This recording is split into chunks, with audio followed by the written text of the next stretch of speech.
Because when you take away this identity and only put forth personality, that's when you break down stereotype.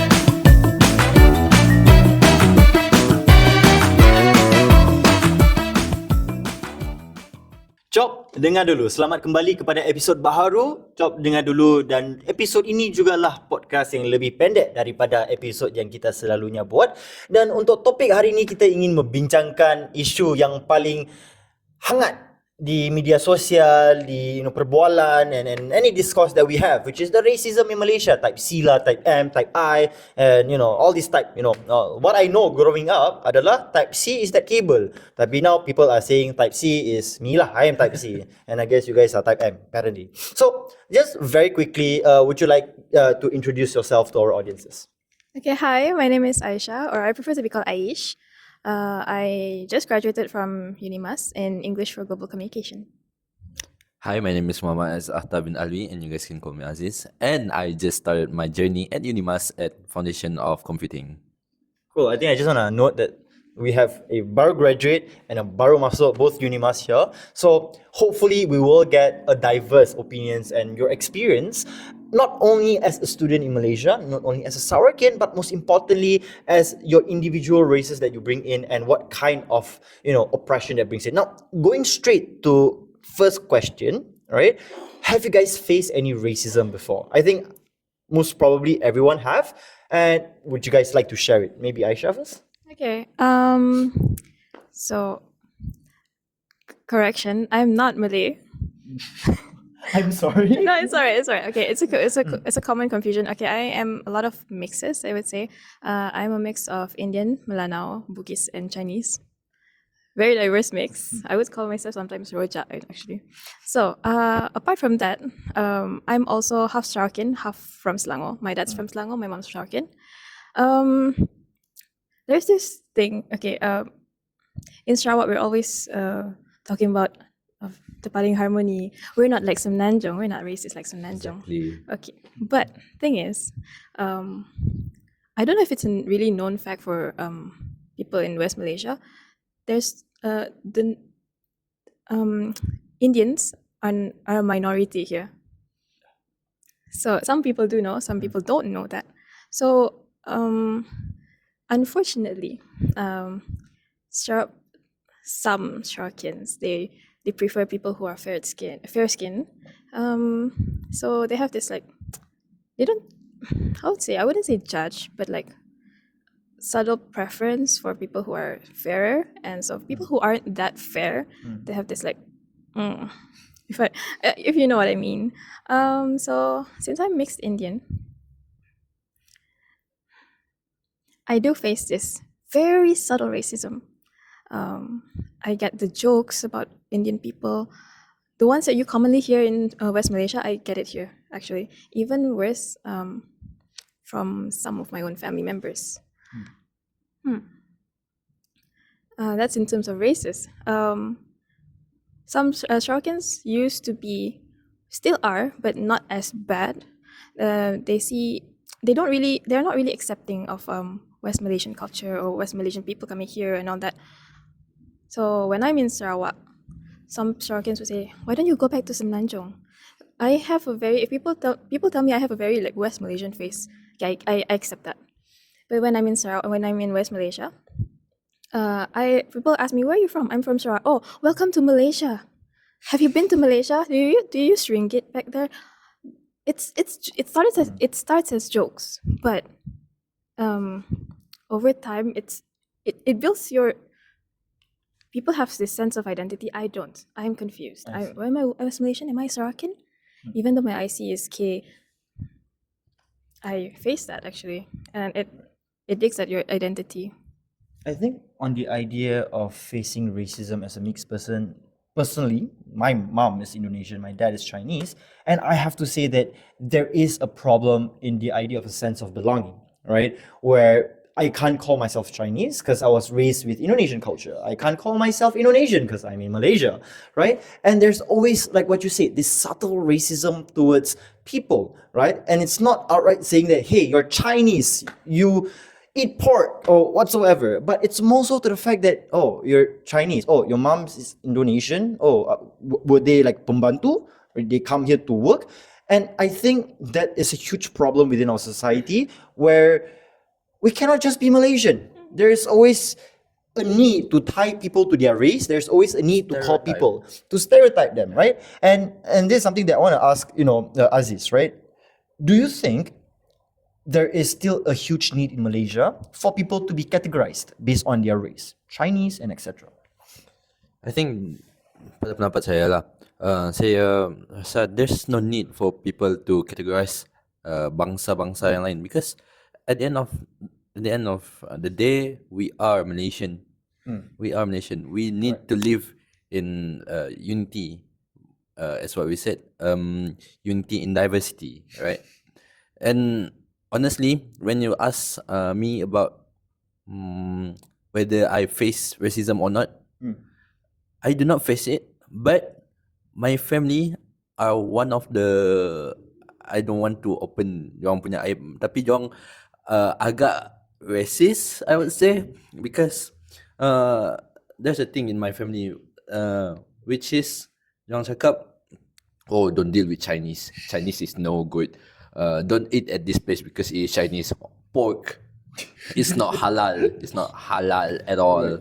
So yeah, basically I feel like it is my priority as a new generation of Malaysia to mengakhiri norma ini. And I think because of the stereotype, we fail to gain unity in our in our multicultural country. Alright, so I think from the stories that we heard from Aziz and also the story we heard from Aish, is the similarity ada kepada generasi yang lama lebih racist. I have to say, to a certain extent, my mother can give some racist stereotypes towards other people and other races, right?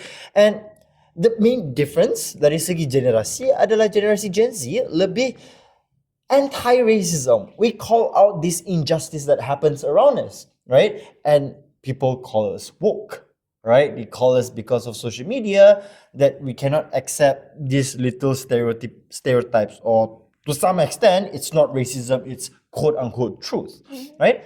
Why do you guys think that there is a generational gap between our parents and us, the Gen Zs, who just cannot accept racism or injustice? What do you think, Aish? A lot of us now want to find our community, want to find a home. We pride ourselves in this, what do you call that? Wokeness. We pride that. We own that. Okay. Right. We see this racism comes with slurs, comes with 13 May. We all know that.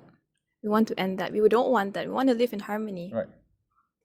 What do you think, Aziz? I think the reason why there is a generational gap, the reason why our generation is much more anti-racism is because of the exposure. Right.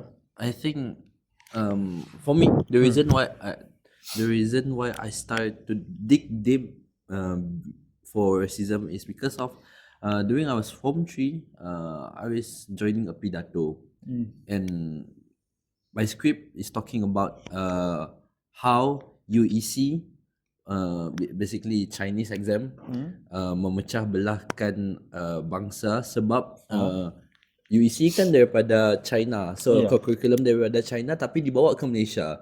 Jadi how is it, how possibly is it menyatukan bangsa? Sebab pendidikan merupakan kunci utama untuk menyatukan generasi. Jadi starting there, I feel like the reason why our generation is much more anti-racism is because of the exposure. I think I have to agree with Aziz on the fact that social media created this system where it makes it easier for us to call out injustice. So comparatively speaking, previously there's no social media. People are trapped within their echo chambers. It looks like if I am a Chinese person in a Chinese community, the chances of me talking to people from a Malay community or from an Indian community is very low to little. Yes. But now, because of technologies, we make friends and know people from all around Malaysia, or to a certain extent, even all around the world. All right. During the pandemic, I made friends from Selangor, from Johor, even though I'm in Penang. And these people are not Chinese, right? They were Malay people, they were Indians, some of them were Caucasian even to a certain extent, right? And I have to agree, right? Social media played a huge role because it's so much easier for us to call out people for being racist now. On top of the fact that awareness are made easy nowadays because of social media. What do you think, Aish? I think you want to share something about using social media as a platform to combat racism. Okay, so I think a very unique point of view is the fact that social media is one of the best platform to combat racism, right? And on top of the fact that I think, right, maybe Aziz can tell me more about it, is the fact that on social media, people are kept anonymous, which means if me and Aziz are talking on Instagram, I cannot impose the stereotypes that my parents taught to me onto him. Like, for example, and this is true, there are people saying out there that, the Malays are lazy. The Chinese wants to steal your land. They don't like other people, right? But once we are on Instagram, where we don't see your race, we don't see your name, we don't see your skin color. What we care about is your personality, who you are as a person. And I think that's very important there, because when you take away this identity and only put forth personality, that's when you break down stereotypes, because stereotypes are built on identity. Yes. They're not built on personalities, right? At a point of which you take away the identity, people cannot impose the stereotypes on you because they don't know which stereotypes to impose on, which then reduces racism, right? And that's what I think. What do you think, Aziz? I think it is true, but one thing for sure, we cannot forget that cyberbullying. The reason why I told this because of one of my relatives actually got cyberbullied and he's got into depression. And I felt racism, and also body shaming. Basically, he's black and he's fat. All right. So yeah, he got bullied and basically got into depression.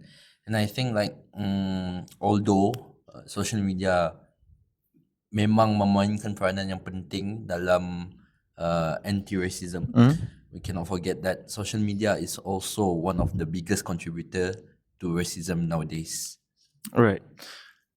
That's an amazing point of view, right? There's a direct contrast to what we've been talking about. What we've been trying to say is that, hey, social media solves racism. Aziz says that social media causes racism, right? And I think it's true. Both are true, right? That wokeness are empowered by social media. At the same time, because of the anonymity, people don't care to insult other people based on their look, based on their race, and based on their identity. But I think if we talk about that, there will be a whole nother hour just of us talking about the issues of social media, right? So I think to just cut everything short, because this podcast is supposed to be short, is if there's one thing you guys think that we can do to solve racism, or at the very least, maybe not solve, some people just cannot be dealt with, how can we reduce racism in Malaysia? I think the one that I talked about just now, UEC lah. UEC is supposed to be abolished. Ya lah, macam yang akan basically UEC got a lot of issue. There's a minister few months ago talk about abolishing something about Islam, but then dia kena reply by said that hapuskan UEC dulu. So I think it is possible for us to counter racism if we try to satukan semula our curriculum. Yes, our pendidikan curriculum. So I think that is one of the way lah. Alright, so I think that's a very interesting input from Aziz, where untuk menyelesaikan masalah racism, kita gabungkan pelajar-pelajar kita di sekolah, menyatukan kurikulum untuk pastikan tidak ada pembahagian atau perbezaan dari segi pembelajaran pelajar-pelajar di Malaysia. And what I actually said is to do what we have already done so far, right? Kereta api sarung, or in Unimas cerita warna, right? Di mana tradisi, culture daripada setiap bangsa di Malaysia disatukan and is celebrated for the unity, right? We are not doing it for the sake of doing it, but we are doing it because we love and we appreciate the culture of each other. And I think something that we can all agree on is the fact that racist people don't deserve a place in Malaysia. If you are a Malaysian, you have to concede to the fact that you need to live in a multicultural country, and that's something that you have to deal with. And that's all for today's episode of Dengar Dulu. We'll see you in the next episode. Bye-bye.